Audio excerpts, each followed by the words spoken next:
Simulan natin ang ating pagdiriwang sa ngalan ng Ama at ng Anak at ng Espiritu Santo. Amen. Ang pagpapala ng ating Panginoong Hesukristo, ang pag-ibig ng Diyos Ama at ang pakikipagkaisa ng Espiritu Santo naway sumainyong lahat.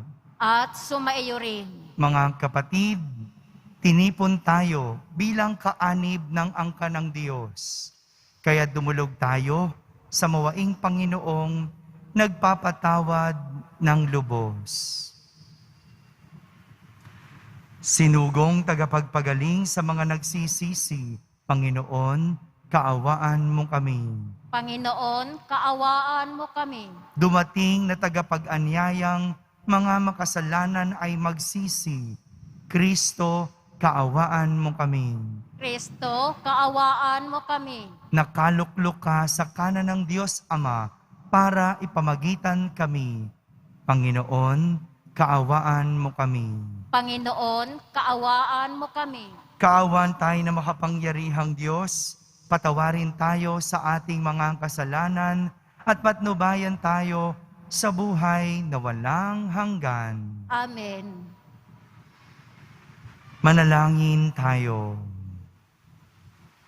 Ama naming makapangyarihan, lagi nawang magalak ang iyong sambayanan sa pagkakaroon ng bagong kalooban upang sa kadakilaang dulot ng pag-anib sa iyong angkan, ang araw ng pagkabuhay ay maging pag-asa sa pagdiriwang. Sa pamamagitan ni Jesucristo, kasama ng Espiritu Santo, magpa sa walang hanggan. Amen. Magsiupo muna ang lahat. Pagbasa mula sa mga gawa ng mga apostol. Noong mga araw na iyon, dinaluhong sina Pablo at Silas ng mga tao, at matapos pahubaran ng mga pinuno, sila'y paulit-ulit na ipinahagupit, saka ipinabilanggo at pinabantayang mabuti. Ipinasok sila ng bantay sa kaloob-looban ng bilangguan at ipinangaw ang mga paa. Nang maghahating gabi na, sina Pablo at Silas ay nananalangin at umaawit ng mga himno at nakikinig naman ang ibang mga bilanggo. Di kaginsa-ginsay lumindol ng napakalakas. Ano pat nayanig pati ang mga pundasyon ng bilangguan. Pagdakay nabuksan ang mga pinto at nakalag ang mga tanikala ng mga bilanggo. Napabalikwas ang bantay bilangguan at nang makitang bukas ang mga pinto, hinugot ang kanyang tabak at tangkang magpakamatay sa akalang nakatakas ang mga bilanggo. Ngunit sumigaw si Pablo, Huwag mong saktan ang iyong sarili. Narito kaming lahat. Humingi ng ilaw ang bantay, patakbong pumasok at nanginginig na nagpatira pa sa harapan ni na Pablo at Silas. Inilabas niya ang mga ito at sinabi, "Mga Ginoo, ano po ang dapat kong gawin upang ako'y maligtas?" Sumagot sila, "Sumampalataya ka sa Panginoong Hesus at maliligtas ka, ikaw at ang iyong sambayanan." At ang salita ng Panginoon ay ipinahayag nila sa kanya at sa lahat ng nasa kanyang bahay. Nang gabi ring iyon, hinugasan ng bantay ang kanilang mga sugat at nagpabinyag, siya pati ang buo niyang sambahayan. Pagkatapos, sila'y isinama niya sa kanyang tahanan at hinainan ng pagkain. Galak na galak siya at ang kanyang buong sambahayan, sapagkat sila'y natutong sumampalataya sa Diyos. Ang salita ng Diyos. Salamat sa Diyos. Ligtas ako sa iyong piling, lakas ko'y sa iyo nanggaling. Ligtas ako sa iyong piling, lakas ko'y sa iyo nanggaling. Ako poon buong pusong aawit ng pasalamat. Sa harap ng mga anghel, pupurihin kitang ganap. Sa harap ng iyong templo ay yuyuko at gagalang. Pupurihin kita roon, pupurihin ang iyong ngalan. Ligtas ako sa iyong piling, lakas ko'y sa iyo nanggaling. Dahilan sa pag-ibig mo at sa iyong katapatan, ika'y tunay na dakila, pati iyong kautusan. Nung ako ay tumawag, tinanggap ko ang tugon mo. Sa lakas mong itinulong ay lumakas agad ako. Ligtas ako sa iyong piling, lakas ko'y sa iyo nanggaling. Nandang harapin mo mapupusok kong kaaway. Ligtas ako sa piling mo, sa lakas na iyong taglay. Yaong mga pangako mo ay handa mong tupding lahat. Ang dahilan nito poon, pag-ibig mo'y di kukupas, at ang sinimulang gawain mo'y magaganap. Ligtas ako sa iyong piling, lakas ko'y sa iyo nanggaling. Magsitayo po ang lahat.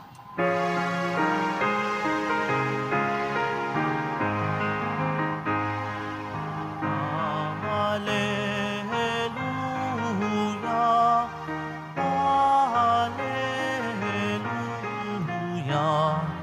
hallelujah, hallelujah, hallelujah. Espiritong isusugo, totoo ang ituturo, pangako ni Kristong guro.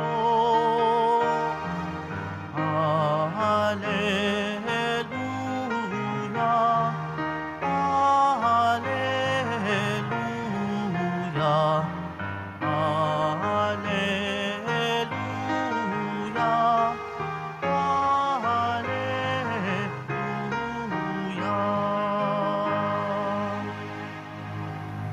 Sumainyo ang Panginoon. At sumaiyo rin. Ang mabuting balita ng Panginoon ayon kay San Juan.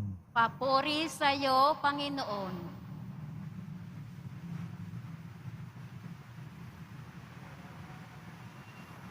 Noong panahong iyon, sinabi ni Jesus sa kanyang mga alagad, "Ngayoy, paroroon na ako sa nagsugo sa akin. Wala isa man sa inyong nagtatanong sa akin kung saan ako pupunta. At ngayong sasabihin ko sa inyo, natigib kayo ng kalungkutan. Ngunit dapat ninyong malaman ang katotohanan. Ang pag-alis ko ay sa ikabubuti ninyo, sapagkat hindi paparito sa inyo ang patnubay kung hindi ako aalis. Ngunit kung aalis ako, susuguin ko sa inyo ang patnubay. Ang pagdating niya ay kanyang patutunayan sa mga tao sa sanlibutan na mali ang pagkakakilala nila sa kasalanan at ipakikilala niya kung ano ang matuwid at kung ano ang kahatulan. Mali sila tungkol sa kasalanan sapagkat hindi sila nanalig sa akin. Tungkol sa matuwid sapagkat ako'y paroroon sa Ama at hindi na ninyo makikita. Tungkol sa kahatulan sapagkat hinatulan na ang pinuno ng sanlibutang ito. Mga kapatid, ang mabuting balita ng Panginoon. Pinupuri ka namin, Panginoong Heso Kristo. Magsiupo muna ang lahat. Isang magandang araw po sa inyong lahat. pagbabalik. Ito po ang tema ng ating mga pagbasa sa araw na ito. Pagbabalik. Sa ating ebanghelyo, narinig natin si Jesus na nagpapaalam sa kanyang mga alagad. Nagpapaalam sapagkat si Jesus ay babalik na sa kanyang Ama. Isang linggong paalamanan ito. At kung susubaybayan natin ang mga ebanghelyo sa mga daraang araw hanggang sa linggo, ito ay tungkol sa pagpapaalam sapagkat si Jesus magbabalik sa Ama. Sa linggo, ipagdiriwang natin ang Ascension Sunday o ang pag-akyat ni Jesus sa langit. Kaya naman, siya ay nagpapaalam. Isa sa pinakamahirap gawin ay ang magpaalam. Alam natin na malungkot itong tagpong ito o malungkot ang karanasan ng pagpapaalam. Ngunit, pansamantala lang naman ang pagpapaalam. Sandali lang ito. Dahil ang kasunod ay ang pagbabalik. At ito yung exciting na part na dapat abangan. Dahil sa pagbabalik, alam mong meron kang aasahan. Mayroon kang sasalubungin. At meron kang tatanggapin. Kumbaga, ang isang pagbabalik ay isang karanasan ng gloria. Kaya nga, yung pag-alis, masakit. Pero yung pagbalik, napakasarap naman at napakasayang karanasan. Katulad ng pagbabalik ni Jesus sa Ama. Ito ay isang pagbabalik na may kaluwalhatian. Yung kanyang pagbabalik ay para sa mas makakabuti. Ang pagbabalik ni Jesus sa Ama ay hindi pag-iwan, hindi paglisan, kundi para sa mas makakabuti. Ang hirap unawain yung ganito, yung aalis para sa mas makakabuti. Pero ang tanging makakaunawa lang naman ito, yung mayroong mabuting hangarin. Yung magulang na ng ibang bansa, masakit para sa anak. At mahirap maunawaan ito ng anak. Kahit nga yung ibang tao, sasabihin, no?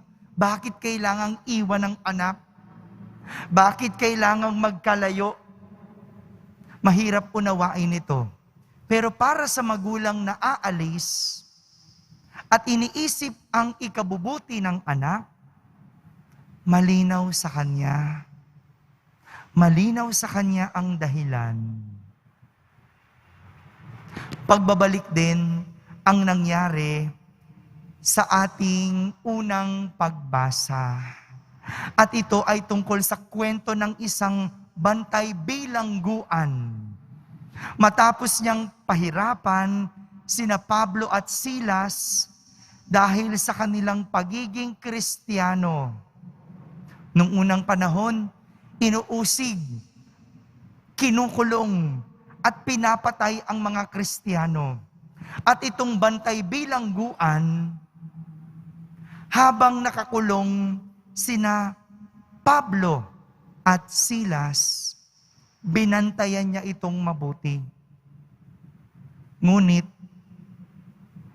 sa pananalangin at pagpupuri ni na Pablo at Silas, gumuho ang bilangguan. Akala ng bantay, nakatakas yung dalawa. Kaya naman, nag-isip itong magpakamatay sapagkat natakot siya na baka siya ay patayin dahil pinabayaan niya ang kanyang binabantayan. Ngunit nang tangkanan niyang patayin ang sarili, pinigilan siya nina Pablo at Silas. Kala niya nakatakas, pero andun lang pala. Kaya naman, dito, nagbalik loob ang bantay bilangguan, nanampalataya sa Diyos na sinasampalatayanan ni Pablo at Silas. Nagbalik loob ang bantay bilangguan at nagkaroon ng pagbabago.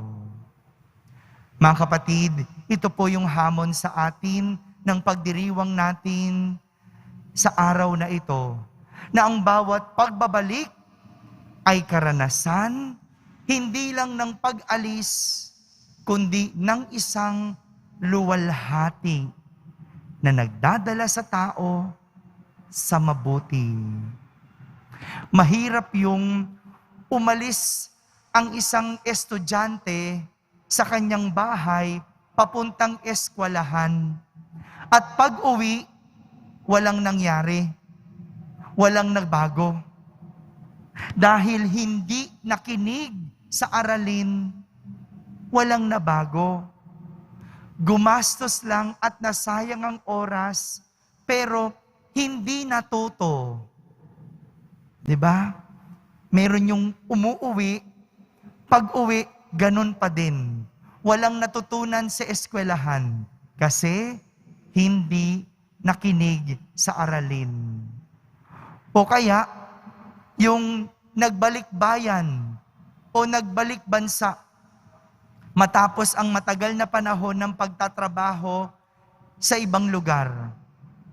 Masakit yung pagbalik, walang nangyari.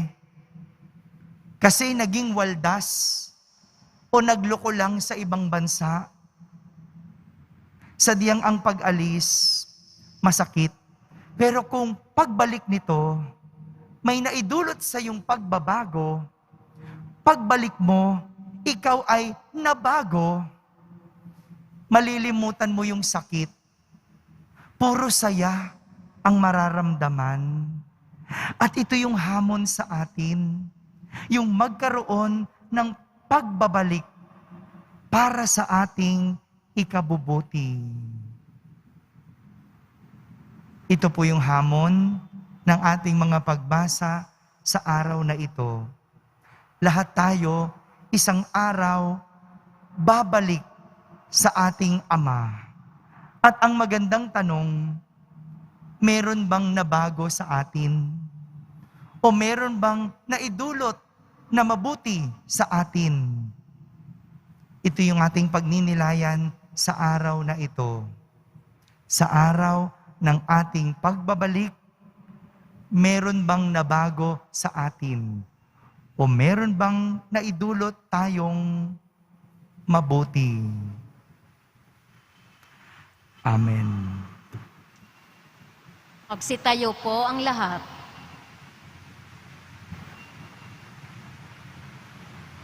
Minamahal kong mga kapatid, bago umakyat sa langit, ipinangako sa atin ni Jesus ang isa pang katulong na makakapiling natin tulad niya. Ating sambitin sa bawat panalangin, Panginoon, ipadala mo sa amin ang iyong Espiritu. Panginoon, ipadala mo sa amin ang iyong Espiritu. Ang ating mga kaparian, naway magtalaga ng lubusan ng kanilang buhay sa pangangaral ng Ebanghelyo sa pamamagitan ng kanilang pamumuhay. Manalangin tayo. Panginoon, ipadala mo sa amin ang iyong Espiritu. Ang mga magulang at guro, naway maging mga buhay na halimbawa ng pananampalataya para sa mga taong nasa kanilang pangangalaga. Manalangin tayo. Panginoon, ipadala mo sa amin ang iyong Espiritu. Atin nawang pagsikapang mabuti na gawin ang anumang nararapat upang ang salita ng Diyos ay maging isang buhay na makapangyarihang magiging kaakibat ng lahat ng ating ikikilos. Manalangin tayo. Panginoon, ipadala mo sa amin ang iyong Espiritu. Sa mga matatanda, mga nangungulila, at mga may karamdaman, naway ating ipadama ang ating habag. Manalangin tayo. Panginoon, ipadama mo sa amin ang iyong Espiritu. Ang mga yumao naway makatagpo ng kapahingahan at bagong buhay sa kaharian ng Diyos. Manalangin tayo. Panginoon, ipadama mo sa amin ang iyong Espiritu. Sa katahimikan, ating ilapit sa Diyos ang ating mga pansariling kahilingan.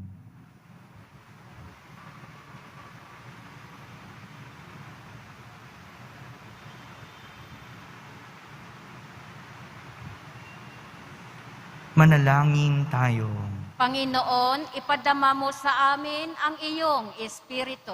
Ama, tagapagbigay ng lahat ng biyaya, masagana mong ipagkaloob sa amin ang iyong Espiritu upang makapamuhay kami ng may kabanalan at magsikap para sa pagdating ng iyong kaharian. Hinihiling namin ito sa pamamagitan ni Kristo na aming Panginoon. Amen. Magsiupo po ang lahat.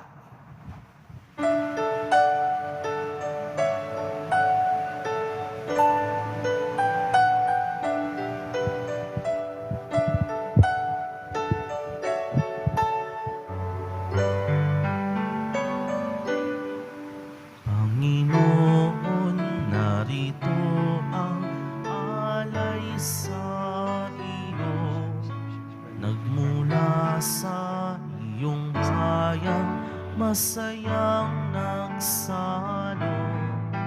Aming sanang mga alay, gawin mong totoo. Itong alak at tinapay gawing dugo't katawan mo. Panginoon, Panginoon, alay sa iyo. Iyong bayang nagpupurit, nagkakaisa sa iyo. Magsitayo na po ang lahat. Manalangin kayo mga kapatid upang ang paghahain natin ay kalugdan ng Diyos amang makapangyarihan. Tanggapin nawa ng Panginoon itong paghahain sa iyong mga kamay, sa kapurihan niya at karangalan, sa ating kapakinabangan at sa buong sambayanan niyang banal. Ama naming lumikha, ipagkaloob mong kami ay laging magalak sa pagdiriwang ng Pasko ng pagkabuhay ng iyong anak, upang ang ginagawang patuloy na pagsagip sa amin ay maging sanhi ng aming ligayang walang maliw. Sa pamamagitan niya, kasama ng Espiritu Santo, magpa sa walang hanggan. Amen. Sumainyo ang Panginoon. At sumaiyo rin. Itaas sa Diyos ang inyong puso at diwa. Itinaas na namin sa Panginoon. Pasalamatan natin ang Panginoong ating Diyos. Marapat na siya ay pasalamatan. Ama naming makapangyarihan, tunay ngang marapat na ikaw ay aming pasalamatan. Ngayong ipinagdiriwang ang paghahain ng Mesiyas, ang maamong tupa na tumubos sa aming lahat. Ang katawan ng anak mong sa krus na bayubay ay handog ng pag-ibig na walang kapantay. Ito ang paghahaing ganap mong kinalugdan. Ito ang nilunggati ng dating pag-aalay. Ang buong sarili ng anak mong si Jesus ay inihain sa iyo upang kami matubos. Siya ang dambana at paring naghahandog. Siya pa rin ang tupang handog na ibinukod. Kaya kaysa ng mga anghel na nagsisiawit ng papuri sa iyo ng walang humpay sa kalangitan, kami nagbubunyi sa iyong kadakilaan. Santo, Santo, Santo, Panginoong Diyos ng mga hukbo, napupuno ang langit at lupa ng kadakilaan mo, husana sa kaitaasan. Pinagpala ang naparirito sa ngalan ng Panginoon, husana sa kaitaasan. Magsiluhod po ang lahat. Ama naming banal, ikaw ang bukal ng tanang kabanalan. Kaya't sa pamagitan ng iyong Espiritu ay gawin mong banal ang mga kaloob na ito upang para sa amin ay maging katawan at dugo ng aming Panginoong Hesukristo. Bago niya, pinagtiis ang kusang loob na maging handog. Hinawakan niyang tinapay, pinasalamatan kanya, pinaghati-hati niya iyon, iniabot sa kanyang mga lagad at sinabi, "Tanggapin ninyong lahat ito at kanin. Ito ang aking katawan na inihahandog para sa inyo."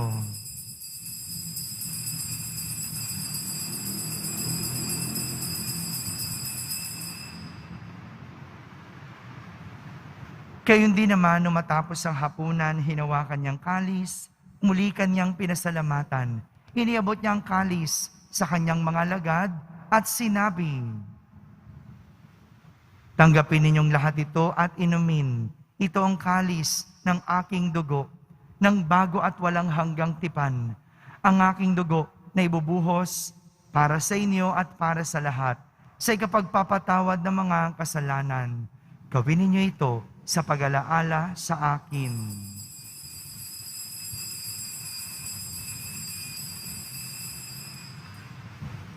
Magsitayo po ang lahat. Ipagbunyi natin ang misteryo ng pananampalataya. Si Kristo'y namatay, si Kristo'y nabuhay, si Kristo'y babalik sa wakas ng panahon. Ama, ginagawa namin ngayon ang pag-alaala sa pagkamatay at muling pagkabuhay ng iyong anak. Kaya't inaalay namin sa iyo ang tinapay na nagbibigay buhay at ang kalis na nagkakaloob ng kaligtasan. Kami nagpapasalamat dahil kami iyong minarapat na tumayo sa harap mo para maglingkod sa iyo. Isinasamo namin kaming magsasalo-salo sa katawan at dugo ni Kristo ay mabuklod sa pagkakaisa sa pamamagitan ng Espiritu Santo. Ama, lingapin mo ang iyong simbahang laganap sa buong daigdig. Puspusin mo kami sa pag-ibig, kaysa ni Francisco na aming Papa, ni Jose na aming Obispo at ng Tanang Kaparian. Alalahanin mo rin ang mga kapatid naming nahimlay na may pag-asang sila'y muling mabubuhay. Gayon din ang lahat ng mga pumanaw. Kaawan mo sila at patuloyin sa iyong kaliwanagan. Kaawan mo at pagindapating kaming lahat na makasalo sa iyong buhay na walang wakas. Kaisa na mahal na Birheng Maria na Ina ng Diyos, ng kabiyak ng puso niyang si San Jose, kaysa ng mga apostol at ng lahat ng mga banal na namuhay dito sa daigdig ng kalugod-lugod sa iyo. May pagdiwang nawa namin ang pagpupuri sa kararangal mo sa pamamagitan ng iyong anak na aming Panginoong Hesukristo. Sa pamamagitan ni Kristo, kasama niya at sa Kanya, ang lahat ng parangal at papuri ay sa iyo, Diyos Amang makapangyarihan, kasama ng Espiritu Santo, magpa sa walang hanggan. Amen. Sa tagubilin ng mga nakahagaling na utos at turo ni Jesus na Panginoon natin at Diyos, ipahayag natin ng lakas loob. Ama namin, sumasalangit ka. Sambahin ang ngalan mo, mapasa amin ang kaharian mo. Sundin ang loob mo dito sa lupa para nang sa langit. Bigyan mo kami ngayon ng aming kakanin sa araw-araw at patawarin mo kami sa aming mga sala para nang pagpapatawad namin sa nagkakasala sa amin. At huwag mo kaming ipahintulot sa tukso at iadya mo kami sa lahat ng masama.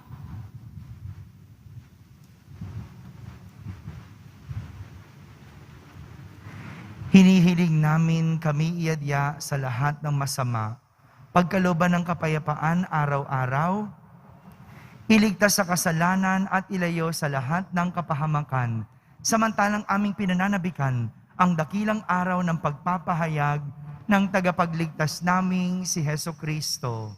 Sapagkat iyo ang kaharian at ang kapangyarihan at ang kapurihan magpakailanman. Amen. Panginoong Heso Kristo, sinabi mo sa iyong mga apostol, kapayapaan ang iniiwan ko sa inyo.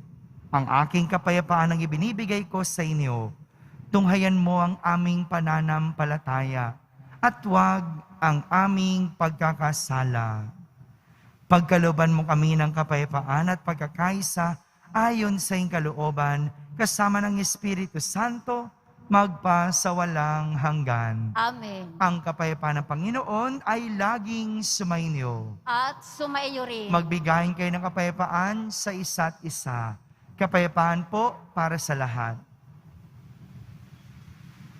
Kordero ng Diyos na nag-aalis ng mga kasalanan ng sanlibutan, maawa ka sa amin. Kordero ng Diyos na nag-aalis ng mga kasalanan ng sanlibutan, maawa ka sa amin. Kordero ng Diyos na nag-aalis ng mga kasalanan ng sanlibutan, ipagkaloob mo sa amin ang kapayapaan. Magsiluhod po ang lahat.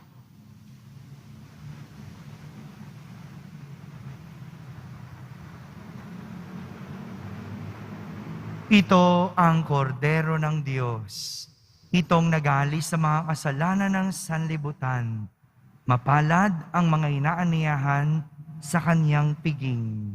Panginoon, hindi ako karapat-dapat na magpatuloy sa iyo, ngunit sa isang salita mo lamang ay gagaling na ako. Ang katawan ni Kristo. Amen.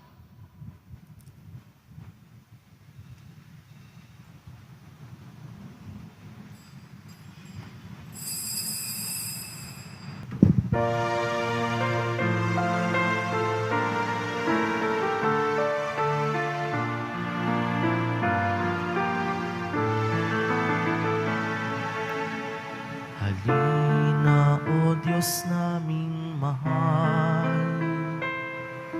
Halina at kami baguhin. Dinggin mo ang panalangin ng bayan mong dumadaig. Kami ngayon ay tunghayan ng hihina at sugatan, nagkukulang sa pag-ibig at biyayang minamahal. Halina, aming Ama, isugo mo ang Espiritu nang kami ay matulad sa iyong anak na si Jesus. Halina, aming Ama, isugo mo ang Espiritu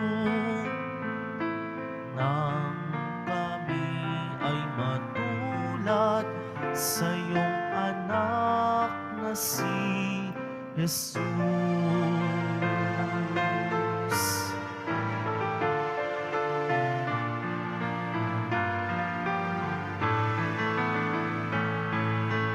Pagkatao namin ay baguhin, puso namin ay pag-alabit, nang ang mundo ay magbago.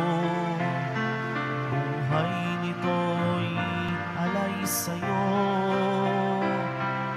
Halina, aming Ama, isugo mo ang Espiritu nang kami ay matulad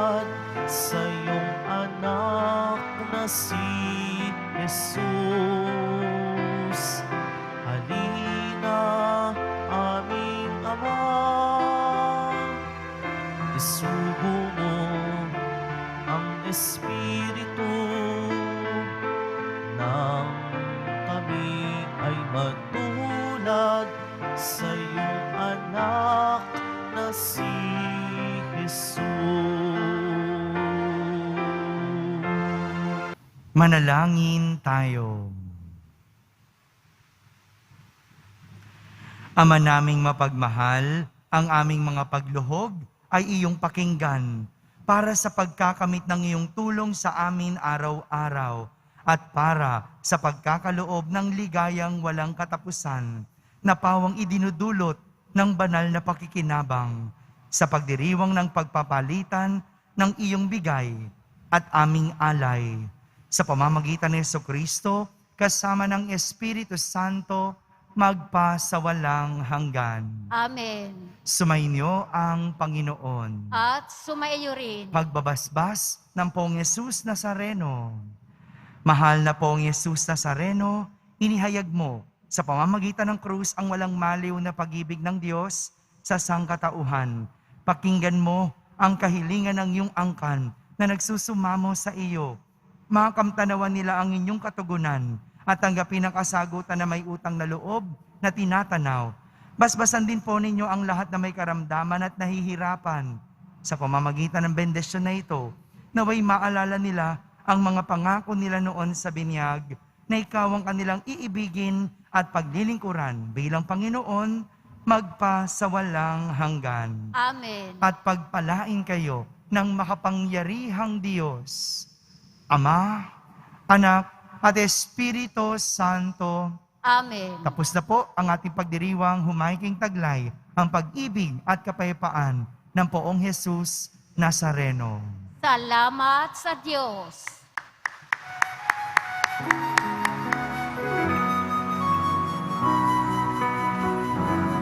Nuestro Padre Jesus Nazareno, sinasamba ka namin,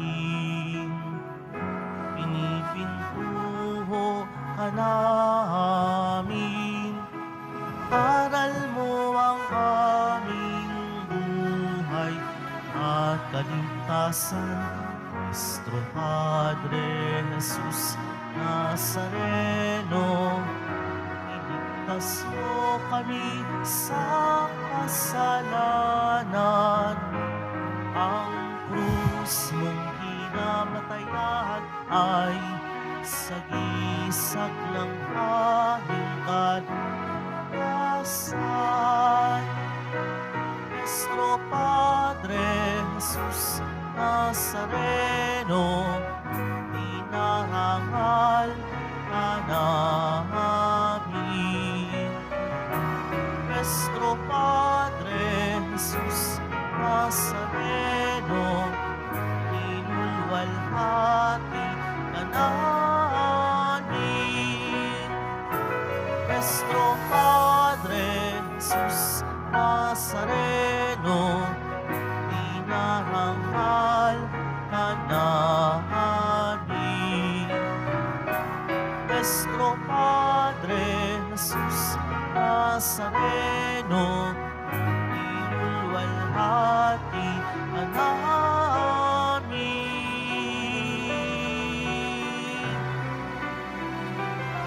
Magsiupo